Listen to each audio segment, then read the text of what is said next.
வணக்கம் நண்பர்களே. கொஞ்ச நாளைக்கு முன்னாடி ஒரு பதிவு போட்டிருந்தேன். அந்த பதிவு மூலயமா ஒரு கேள்வியை நான் கேட்டிருந்தேன்.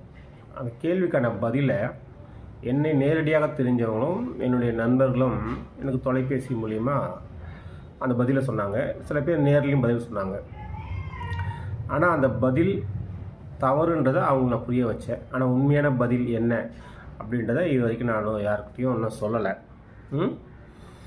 இப்போது இந்த பதிவு மூலிமா உங்களுக்கு ஒரு கதையும் அந்த கேள்விக்கான ஒரு பதிலுக்கான குறிப்பும் இதில் உங்களுக்கு சொல்ல போகிறேன். வாங்க நம்ம வீடியோக்குள்ளே போகலாம். இப்போது இந்த கதை எங்கே ஆரம்பிக்குதுன்னு பார்த்தீங்கன்னா, மகாபலி சக்கரவர்த்தி அவர்கள் தேவேந்திரன் பதவிக்காக ஹோமம் நடத்துகிறாரு. அந்த ஹோமம் பூர்ணாகதி ஆகும்போது, பூர்ணாகதி செஞ்ச உடனே ஒரு ராஜா ஒரு ஹோமம் நடத்தினார்னா அங்கே இருக்கக்கூடிய மக்களுக்கு, பிராமணர்களுக்கு, ஏழைகளுக்கு தானம் தர்மம் செஞ்சாதான் அது முழுமையாக அடையும் அப்படின்றது ஒரு ஐதீகம். அந்த ஐதீகத்தின்படி அங்கே வந்திருக்கவங்க, அங்கே இருக்கக்கூடிய பிராமணர் எல்லாருக்கும் அவங்க கேட்டதை, அவங்க விரும்பினதை, இவர் கொடுக்க நினைச்சதை அப்படி கொடுத்து எல்லாருக்கும் தான தர்மம் பண்ணிக்கிட்டு இருக்கார்.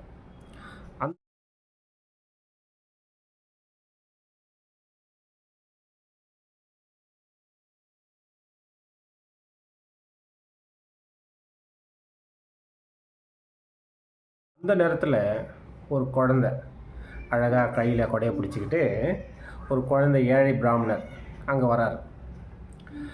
அதை பார்த்த உடனே அந்த மகாபலி சக்கரத்துடைய மனைவிக்கு தாய்மை ஊற்று பெருக்கெடுக்குது. அந்த குழந்தைய அப்படியே அள்ளி கொஞ்சணும், அந்த குழந்தைக்கு நான் அம்மாவாக இருந்தால் பால் கொடுக்கணும், அந்த குழந்தைய தூக்கி வச்சு விளையாடணும். அந்த மாதிரி அதிகப்படியான எண்ணங்கள் அந்த தாயின் மனசில் உருவாகும். அதுக்கு அடுத்த சில நிமிஷங்களில் என்ன நடக்குதுன்னா, மகாபலி சக்கரவர்த்தி கிட்ட 3 அடி மண் கேட்டு விஸ்வரூபம் எடுக்கிறார் சீமன் நாராயணன். முதல் அடியாக பூலோகத்தையும், 2வது அடியாக விண்ணையும் அளந்துட்டு 3வது அடி மகாபலியின் தலையில் வச்சு பாதாளத்துக்கு அனுப்புகிறார். இதை பார்த்த அந்த மகாபலியுடைய மனைவி, இந்த குழந்தைக்கு நான் மட்டும் அம்மாவாக இருந்தேனா விஷத்தை வச்சு இந்த குழந்தைய கொன்னுடுவேன்.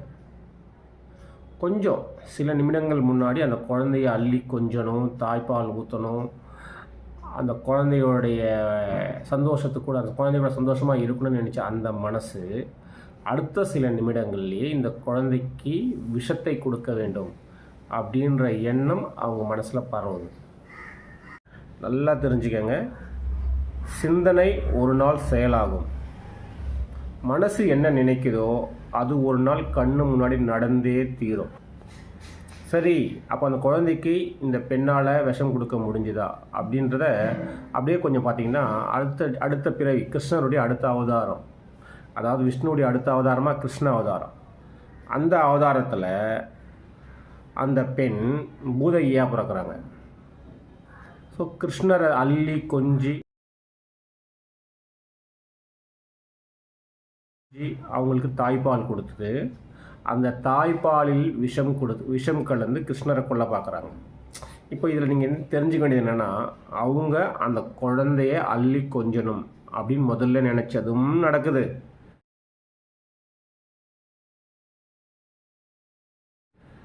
ரெண்டாவது, அந்த விஸ்வரூபத்தை பார்த்த உடனே இந்த குழந்தையாக்கி விஷம் கொடுக்கணும் அப்படின்னு நினச்ச அந்த செயலும் நடக்குது.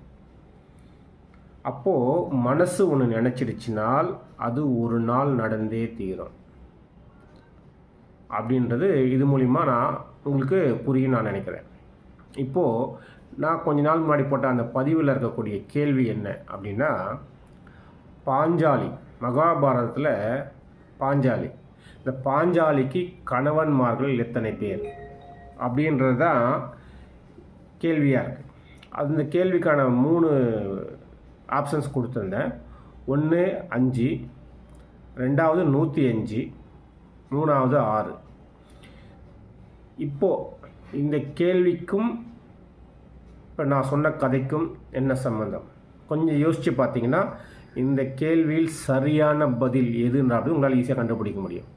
அப்படி கண்டுபிடிச்சிங்கன்னா இந்த வீடியோ கமெண்ட் செக்ஷனில் அந்த பதிலையும் ஏன் அந்த பதில் அப்படின்றதுக்கான விளக்கத்தையும் நீங்கள் தரணும். கண்டிப்பாக நீங்கள் தருவீங்க நான் நம்புகிறேன். அடுத்த பதில் உங்களுடைய பதில் சரியாக வரும்பொழுது அடுத்த பதிவில் இதுக்கான சரியான விளக்கத்தோடு அந்த பதிலும் நான் உங்களுக்கு தரேன். நன்றி, வணக்கம். இந்த பதிவு மூலிமா நான் உங்ககிட்ட சொல்கிறது இல்லை உங்ககிட்ட கேட்குறது ஒரே விஷயம். எண்ணம் சிறந்ததாக இருந்தால் என்றாவது ஒரு நாள் அந்த எண்ணம் மிகப்பெரிய வெற்றியோட மிகப்பெரிய சந்தோஷத்தை உங்களுக்கு கொண்டு வரும்.